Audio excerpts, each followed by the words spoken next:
margin is widened, if there is intermarginal strip telangiectasia, if the lashes are sparse, if the meibomian gland orifices are lost in the involved area, then you must think of sebaceous gland carcinoma. Unless proved otherwise, you have to subject this patient for either excisional biopsy if you are very clear about your clinical diagnosis, or if you still think that it is chalazion, if there are some overlapping features, especially in an elderly individual, you must send the material for histopathology, the two fresh specimen, otherwise they won't be able to do oil redo staining.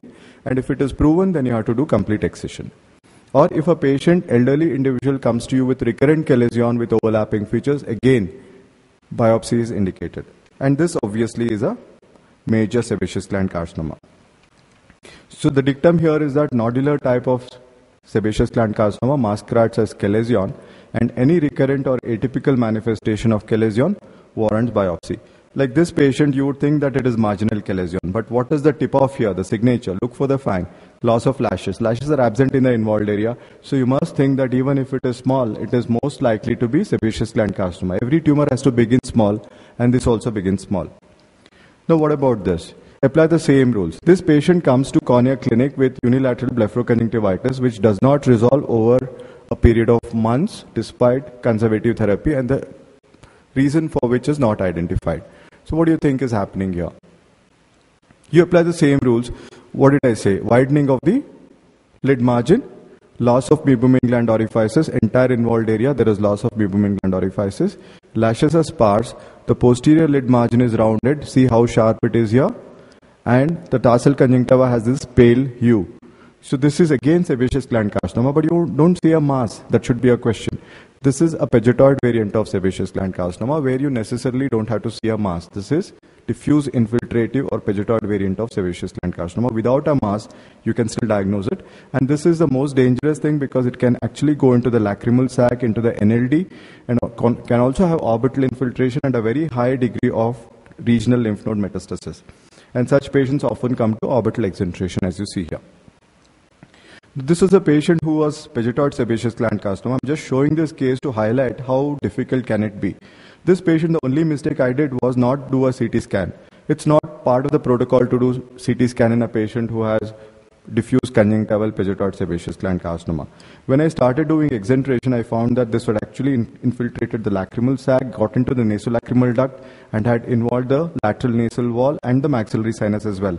Now we had to do orbital maxillary sinus exentration, and part of the soft pellet has to be taken out, and that's the endotracheal tube seen. So sometimes it can be so infiltrative that you have to be very cautious in dealing with pegytoid sebaceous gland carcinoma, and the key here is early diagnosis. So any patient with unilateral blepharoconjunctivitis where you cannot diagnose the etiology or the patient does not respond to standard conservative therapy for a reasonable duration of time warrants MAP biopsy. Here you can't take a simple small piece of conjunctiva and subject it to biopsy. You have to do what is called a MAP biopsy, which is a very simple technique. Suppose this is the surface of the eye. In MAP biopsy, what you need to do is take bits of conjunctiva from 3, 6, 9 and 12 o'clock positions from the inferior fornix, from the superior fornix, superior palpebral conjunctiva, inferior palpebral conjunctiva and the caruncle.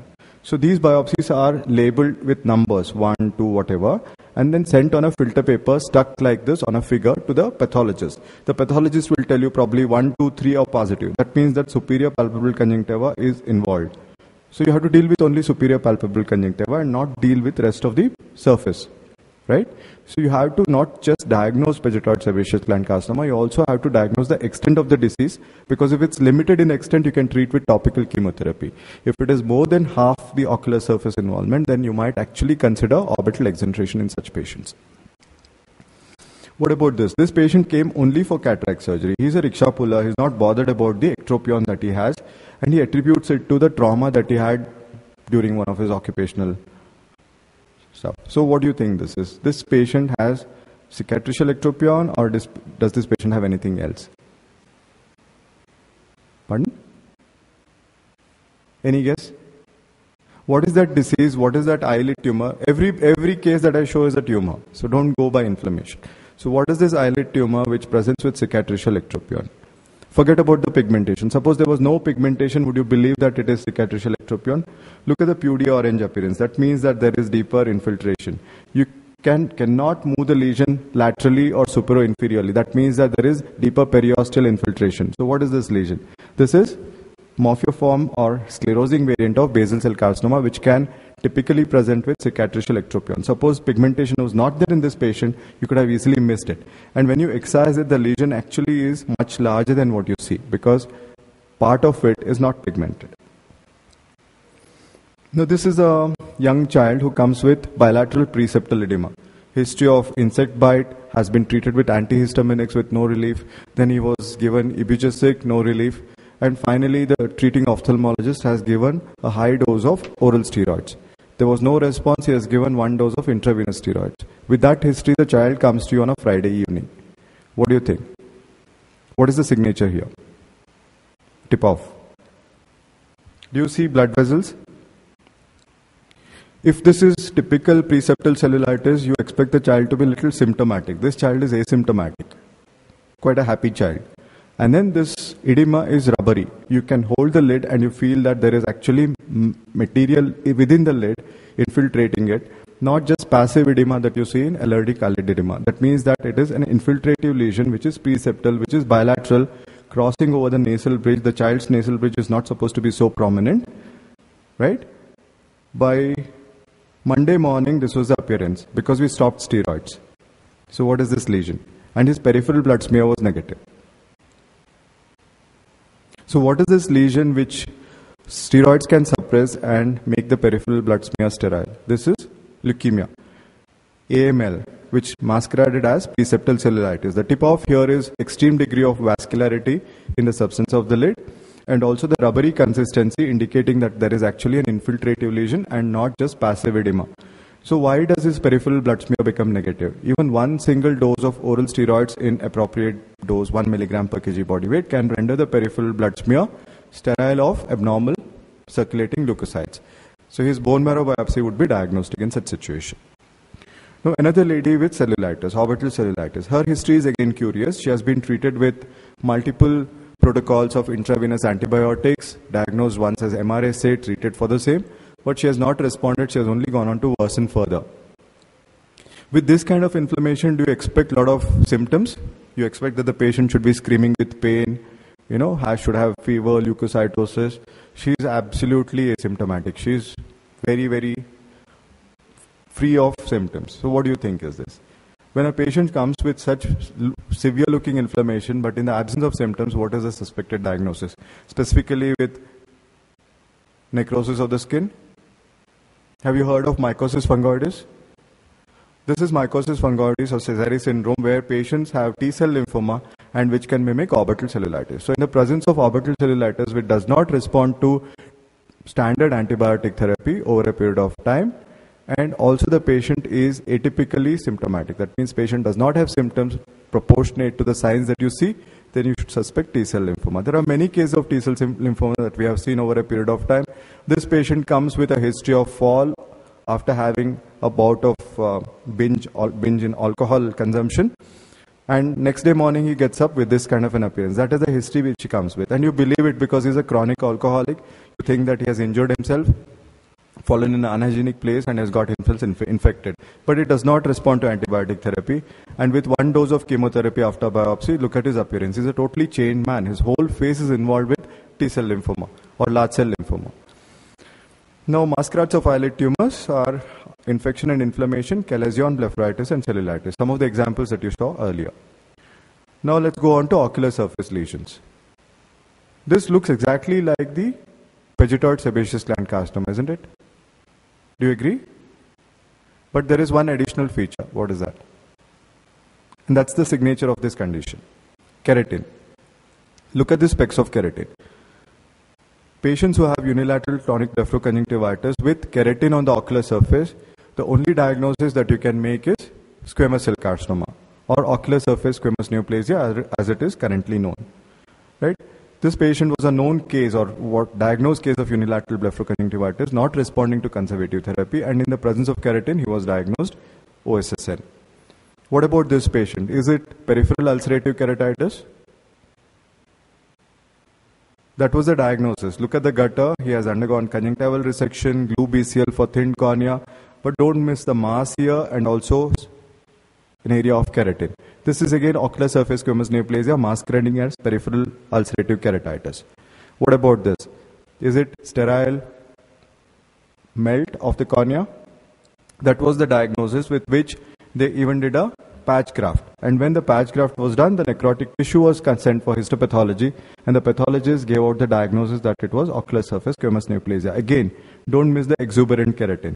If you had not missed the exuberant keratin, then the primary diagnosis here would have been ocular surface squamous neoplasia. Is this necrotizing scleritis? It is, but it is tumor-induced necrotizing scleritis, not immunological variant because of the presence of keratin again. So all these are masquerades of squamous cell carcinoma. What about this patient? Does this patient have a corneal scar? He has undergone a PTK already, and the scar has recurred, so the so-called scar. What do you think is happening here? Do you see this wavy kind of edges? This is actually at the level of epithelium. And what about this accompanying conjunctival lesion? This conjunctival lesion has spawned this corneal epithelial lesion, which actually finally goes to the epicenter, that is conjunctiva. It is not continuous with the limbus except in the area where the conjunctival blood vessels are abnormal. You can see this, right? This is again ocular surface squamous neoplasia with a predominantly corneal epithelial component. As you can see here, this is only at the level of epithelium. So how do you diagnose corneal or conjunctival squamous cell carcinoma or ocular surface squamous neoplasia when this has so much of atypicality in presentation? Even the so-called typical presentation, there is so much of variation. One lesion does not look like the other. You have to go by 4 typical features. One is keratin, intrinsic vascularity, feeder vessel, and patchy pigmentation. This is a pigmented squamous cell carcinoma. It can actually look like a melanoma. Now, if you just look at keratin, even the presence of keratin alone in a conjunctival lesion, you can be 80% sure that it is squamous cell carcinoma. It's 80% sensitive and 92% specific for squamous cell carcinoma, keratin alone. But that's not good enough. When you have keratin with abnormal vascular pattern, as you see here, intrinsic vasculature, feeder blood vessels, then it becomes 93% sensitive and 95% specific. Still not good enough. You want something better than that. You add rose Bengal stain. All this pinkish area is actually stained with rose Bengal. So if you have a patient who has a conjunctival lesion with keratin and abnormal vasculature, just put in rose Bengal, and if that lesion were to stain with rose Bengal, then you can be pretty sure, almost gold standard sure, that it is squamous cell carcinoma, 90% sensitive and 98% specific. So with these very simple tests which don't even cost a rupee, you can diagnose squamous cell carcinoma without doing extensive investigations. Now what about these pigmented lesions? Which one of this is a nevus and which one of this is a melanoma?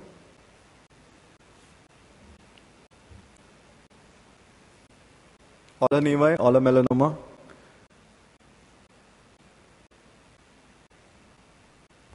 What do you think?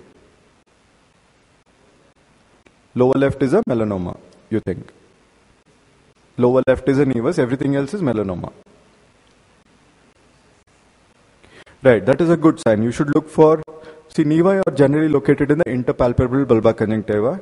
The features of nevi are that it is located in the interpalpebral bulba conjunctiva. Most of the situations, about 95% of nevi are located in that sector. Nevi are generally around the limbus. Nevi are not uniformly pigmented. They are variably pigmented. As you see here, the pigmentation is different in different aspect of the nevus. Nevi have what is called microcyst, which is apparent on slit lamp evaluation. And nevi do not have intrinsic vasculature, but nevi do have feeder vessels. Every picture that you see, you can see that there are episcleral feeder vessels. That means that nevi can have vascularity, but very limited, but they don't have intrinsic vessels. So in the presence of these features, you can safely diagnose a patient has a nevus. So these are the features: interpalpebral location, variable pigmentation, absence of corneal epithelial invasion, no episcleral fixation. Nevi can be moved on the bulbar surface by using a cotton-tipped applicator, whereas if there is episcleral fixity, you can suspect that it is melanoma and the presence of microcysts. What about this? Is this a nevus too? This lady who is supposed to get married 2 weeks later comes to you with this nevus, what is referred as nevus, and she wants it away because her fiancé does not like it, and she wants a white eye. Do you want to go ahead and excise it? That is the history. That's the real history which she came with. She has no other symptoms. Her vision is 20/60 and her cornea is steamy. What do you think is happening? Her cornea does not look clear, right? What about this peripheral pigmentation? Do you give any value to it? So what is happening here? This is iris melanoma with extraocular extension. So every pigmented lesion should not be diagnosed as nevus if it is located in the interpalpebral conjunctiva. This is actually extraocular extension of a pre-existing iris melanoma, and she of course had a white eye with a prosthetic eye after enucleation. This was advanced iris malignancy. What about this? If you go back home and look at your own grandparents, most of them would have this kind of pigmentation. Does it mean that everybody needs excision, everybody needs biopsy? What exactly is this? What are the causes for acquired conjunctival pigmentation? Apart from many of the drugs that people use and use of mascara and kajal, what are the other causes for acquired conjunctival pigmentation? The most important of this is primary acquired melanosis, or called PAM. You're not bothered about all PAM. Racial melanosis is also one of the causes. Racial melanosis occurs in Asian Indians, and also occupational hazard. If you're an outdoor person, then there'll be actinic changes with secondary melanocytosis around the limbus. But if a lesion were to be located in the bulbar conjunctiva, which is more than 10 millimeter in diameter, has thickness to it when you look at it on slit lamp evaluation. Otherwise, flat pigmentation has no value. If it's located in the pharyngeal area, then that means that it is more likely to be PAM with atypia. You're not really bothered about PAM alone, but when PAM has atypical cells, you're bothered about it. The slit lamp features of PAM with atypia are that it has thickness to it, it has vascularity within it, and it is located in an area which is hidden generally from sunlight exposure, like in the pharyngeal conjunctiva. If these features are present and if the lesion size is more than 10 millimeter, you're supposed to do a biopsy. Why is that? Because most patients with PAM with atypia ultimately develop melanoma. PAM with atypia is a precursor for conjunctival melanoma. About 30 to 40% of patients with PAM with atypia develop ocular surface melanoma over a period of time. This was PAM within the superior fornix, and look at that. She has developed a melanoma. That nodule is a melanoma, and this is PAM for sure. That was the diagnosis on histopathology. Now again in extensive PAM, this was PAM and this is melanoma. That's what the pathologist told me when this was excised, and this was clearly PAM, and this PAM had given rise to this huge melanoma. What about this? This was a patient who had a history of a pigmented lesion since childhood. But over a period of time, it started growing. He's only 24-year-old. But what are the features that tell you that this is not a nevus anymore that has grown into a melanoma? Nevi can grow into melanoma in about 1% of individuals. Right? That is rare. So every patient with nevus, you don't have to excise. But in situations where the patient comes to you for repeated follow-up, you should be able to recognize features of a nevus turning into a malignancy. Earlier, I showed you pictures of nevus with one single feeder vessel. Now this has multiple feeder vessels. This portion of the lesion is non-uniformly pigmented. We can consider it as nevus. This portion of the nevus also has microcysts. But what about this patient, this portion of the nevus which is very darkly pigmented, and also this fleshy configuration and also hemorrhage. So these are the features, apart from the fact that this has episcleral fixity already, which tell you that this nevus has turned into a melanoma. When we did anterior segment OCT, you find that there are cysts in the area where there is nevoid component. You can clearly see the cyst, but this portion is actually solid, and that's exactly what the histopath shows you. Microcysts, which are seen on slit lamp, now seen on histopathology. This is nevus. From this point on, it has become a melanoma. So this nevus has turned into a melanoma, and this was diagnosed clinically because of the features that I showed you earlier. What about these conjunctival lesions which have this curious, nice pink appearance? Any conjunctival or episcleral lesion with this kind of a color, what do you diagnose? Pink? What pink is that? Salmon pink appearance. Salmon pink appearance, despite the size of the lesion, despite the location, can tell you that it is actually a lymphoproliferative lesion, most likely a lymphoma. That's the typical color that you have. Apart from salmon pink color, if you look at it closely, you find a three-dimensional architecture of blood vessels. In a spring coiled spring kind of an appearance, and the blood vessels typically appear from nowhere and disappear nowhere. So this kind of an appearance with this abnormal vascularity should tell you that you are actually dealing with lymphoma. So this is about ocular surface tumors. It can masquerade as infection, inflammation, conjunctivitis, corneal scar, corneal vascularization, corneal ulcer, and scleral nodular ulcerative lesion. Now let's go back to anterior segment lesions. How much time do I have, Madhukar? Okay, 21 minutes. That's right. Okay, now this patient is a 30-year-old male who comes with unilateral glaucoma. Now, what are the causes for secondary glaucoma in a young male? There are many causes, right? But this patient was diagnosed as ICE syndrome and has undergone trabeculectomy, that is the ostium, and has a nice round PI, whereas it should have been triangular. Now, what do you think is happening here? Why does this patient again have raised intraocular pressure despite what looks like a patent trabeculectomy? What are the features that you say are typical of IC syndrome or atypical of IC syndrome here? Do you see a pigmented lesion behind the pupil? Right? What are you supposed to see behind the iris? If the patient is sitting on slit lamp and looking straight, you might see glow by retroillumination, or on slit lamp evaluation or gonio, at least you should say grayish portion of the lens, but what you see here is jet black. That means that there is something happening behind the iris which is not obvious to you clinically. When you do UBM or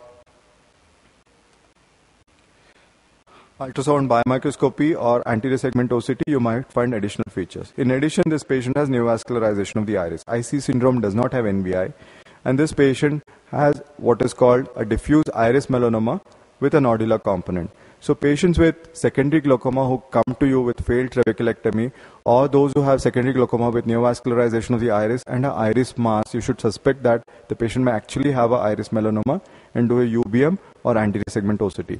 When we enucleated this eye, you find that this is a scleral flap. Under the scleral flap, there is melanoma, and that's the bleb, and the bleb also have melanoma. Now, this patient who had an intraocular disease, the disease has been made extraocular, and that has high predisposition for lymph node metastasis. This is again a patient with unilateral secondary glaucoma and a pigmented iris mass. So, is this also a melanoma? Can you reduce these lights, please?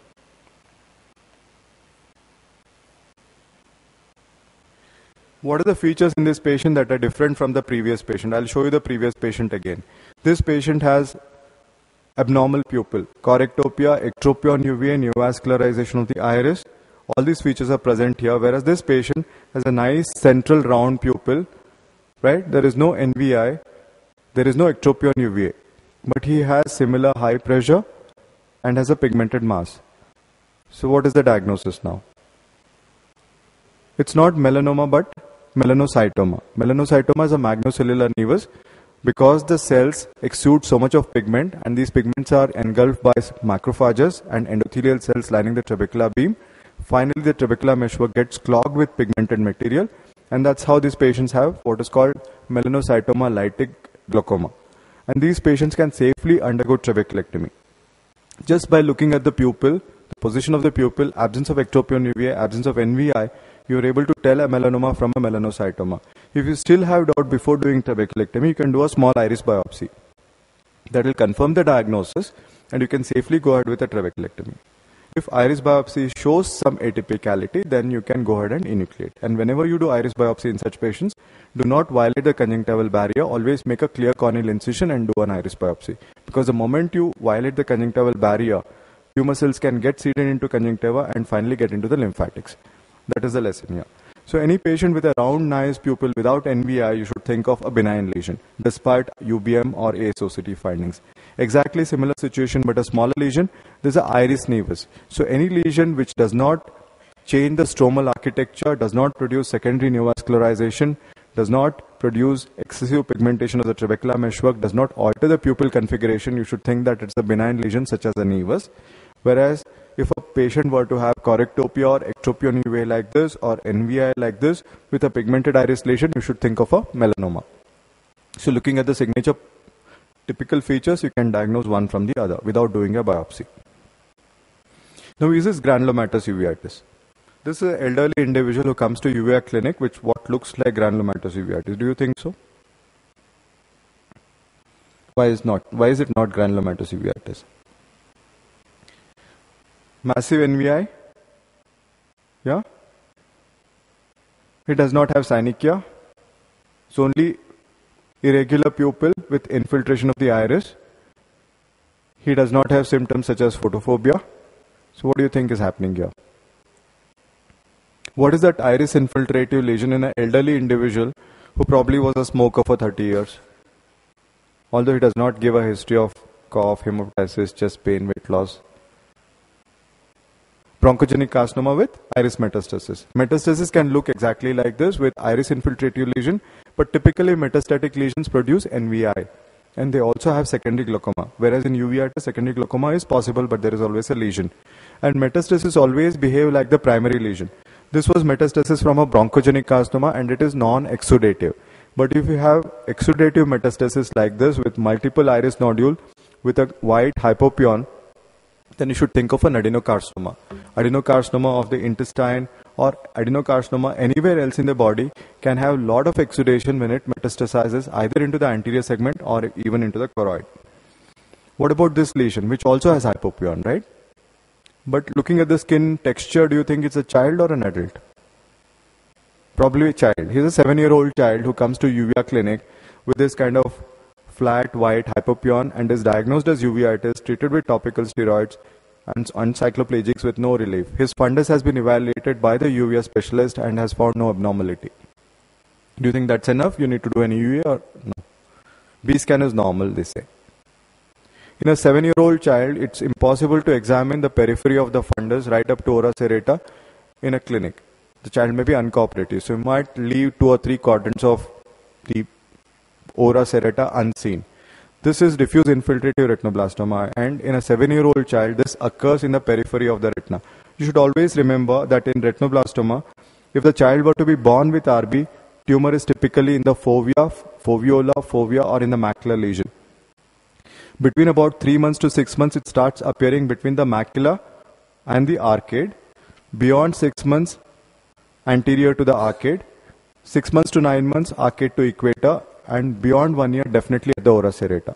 This is the sequence of events. Not all patients follow the rule, but in a 7-year-old child, generally the tumor occurs in the periphery of the retina near the ora serrata and progresses posteriorly. In a newborn child, the lesion occurs in the posterior pole and progresses anteriorly. So if you catch this child at this stage, you can probably treat it with chemotherapy.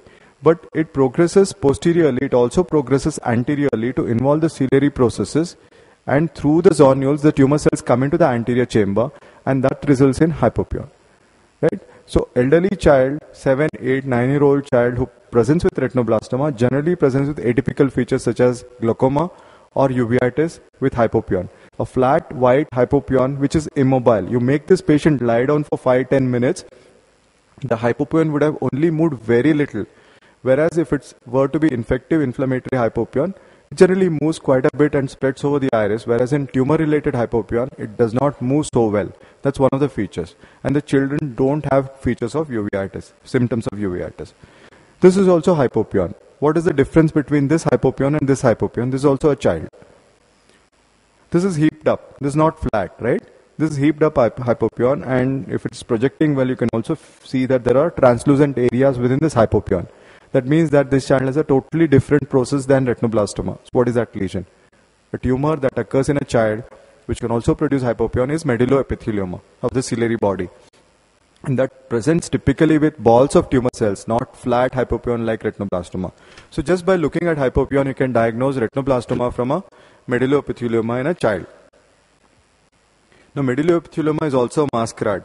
About 60 to 75% of medulloepithelioma are diagnosed after an intraocular surgery, and that is very alarming. They undergo trabeculectomy, trap plus trap, or even cataract surgery before they are diagnosed as medulloepithelioma because they are hidden in the periphery in the ciliary body area.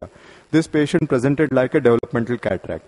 He was diagnosed as developmental cataract, posted for lens aspiration with IOL, and on the table the pediatric ophthalmologist diagnosed that there was a peripheral ciliary body lesion. Why is this cataract then? This is not actually cataract, this is pseudo-cataract. The posterior lens capsule acts as a scaffold for the tumor cells to proliferate. Right? That causes a vascularized retrolental membrane, and secondarily the posterior cortical changes occur because of the retrolental membrane, and that presents as cataract. that may actually look like cataract when you look at these patients in a very cursory clinical evaluation. So if you miss vascularity in the retrolingual area on slit lamp evaluation, then you miss that there is a possibility of medullophthalmoma, and you might actually do a cataract surgery on these patients. So all these patients have hypopyon, and looking at the hypopyon and the picture of iris infiltration, you can actually diagnose the primary lesion without doing any sophisticated investigation, just by clinical evaluation. Now a series of patients with hyphema. This was a 14-year-old female who comes with a history of trauma while playing at school. She has a clear history of trauma. Now, children and trauma always go together. Most of the kids have trauma at school, and the trauma may actually be the precipitating factor in some situations, or may bring attention of parents to a pre-existing lesion. Or if a pre-existing lesion were to be a tumor, trauma can actually precipitate bleeding. So all this can happen, and trauma should not be taken as a very definitive history to diagnose something which could be related to trauma, which may otherwise be proven as a tumor. This patient has trauma, this patient has hyphema, treated with conservative therapy, not resolving, pressure is in the 30s, but she's bleeding. There is layer of fresh blood on top of clotted blood. What is this? The glaucoma surgeon did not do trabeculectomy. He sent the patient for UBM. He suspected iris thickening, and iris thickening was promptly seen on UBM. So in the presence of hyphema with iris thickening, what is your diagnosis? What is that infiltrative lesion in the iris that causes hyphema in a child? Leukemia again. Her peripheral blood smear was negative. You know the reason already. Because children with hyphema are often treated with oral steroids. This child was also treated with oral steroids, and that's how her peripheral blood smear was negative. She was on oral steroids for 15 days, so her bone marrow was also negative, and the only way we could diagnose this condition was by doing an iris biopsy.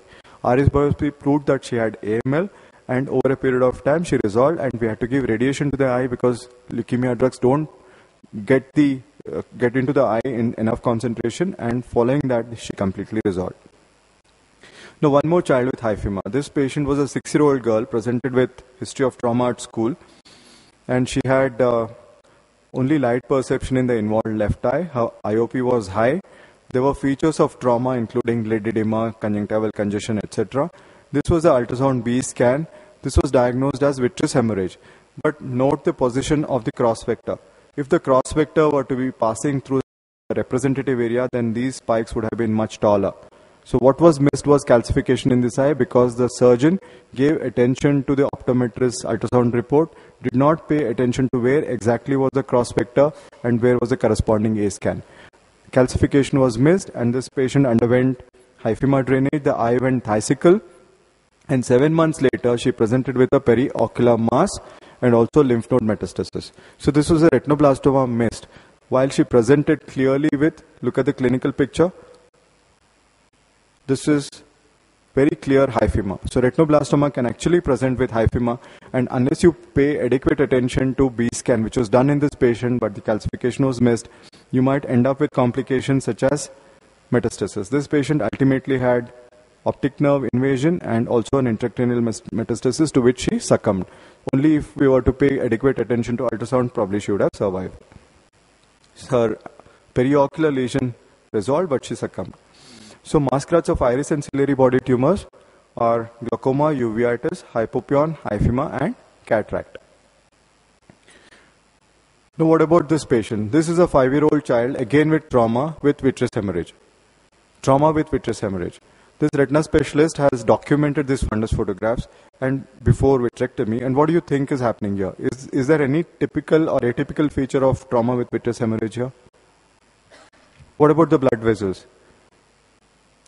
Blood vessels have no business to be dilated in a patient with trauma with vitreous hemorrhage, right?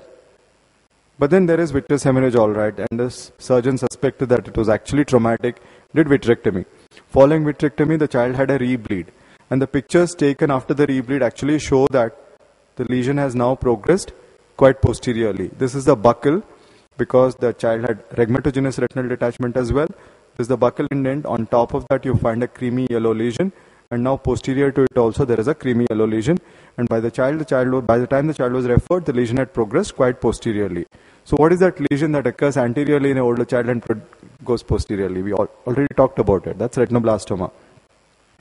This patient had already undergone ultrasound B scan, but there was no calcium. That is expected in a older child with retinoblastoma of diffuse infiltrative variant. There is no calcification, and as evidenced on histopathology, you find that the retina is only subtly thickened, maybe twice the thickness of the normal retina, but it is diffusely infiltrative. When I sent this specimen to my pathologist, she called me in horror, "Santosh, you have enucleated an eye without a tumor." Because macroscopically, they are used to looking at a massive tumor before, they actually do the section and stain it. But when she did a macroscopic section, she did not find a tumor, and that was the reason for her horror call. But this is diffuse infiltrative retinoblastoma. You don't actually find a mass. All you find is diffuse thickening of the retina, uniformly so, and that is the reason why these patients are undiagnosed clinically. They may go masquerading as other entities. These are the masquerades of retinoblastoma, ranging from hypopyon, phthisis bulbi, cataract, orbital cellulitis because of necrosis, and even vitreous hemorrhage. When you look at lesions with exudation in the posterior pole, what are the lesions that you think about? I have about 6 minutes. Whatever I can cover in the next 6 minutes, I'll cover. These are only cases I can stop anytime. So if you have a fundus lesion with posterior polar exudation, what are the lesions that you think about? Remote exudation in the posterior pole with a lesion in the fundus. Coats disease. Anything else?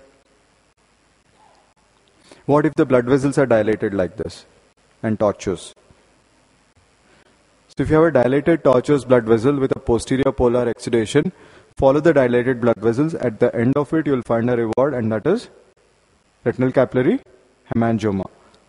Right? Retinal capillary hemangioma also has association with VHL syndrome, and in a patient who has multifocal retinal capillary hemangioma, bilateral retinal capillary hemangioma, you are supposed to investigate this patient systemically. And following cryotherapy or transpupillary thermotherapy, the exudation generally resolves and the blood vessel caliber also returns to normal. And these patients can have good vision if you treat them adequately. One more cause for exudation with a peripheral retinal lesion is in a patient who probably has retinitis pigmentosa or a past history of scleral buckle or cryotherapy or panretinal photocoagulation. What is that lesion that can occur in the periphery with massive posterior pole exudation?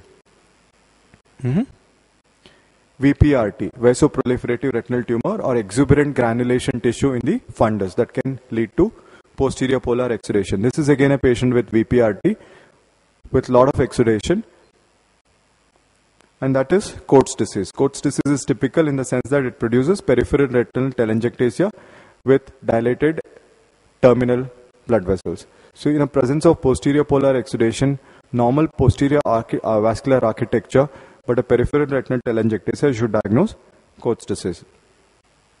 Now, what about this patient who also has what looks like exudative lesion, but comes with history of poor vision since childhood? He has an amblyopic eye, and on fundus evaluation, he was found to have this lesion.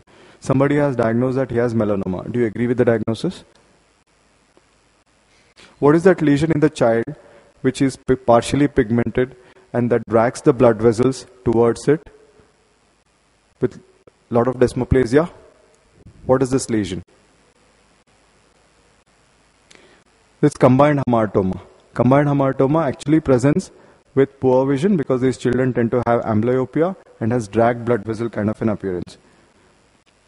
And one more lesion that produces a lot of exudation is retinal pigment epithelial adenoma or adenocarcinoma. If a congenital hypertrophy of retinal pigment epithelium were to be there, on top of that a patient were to develop a nodular lesion, that is retinal pigment epithelial adenoma or adenocarcinoma, again they produce a lot of exudation.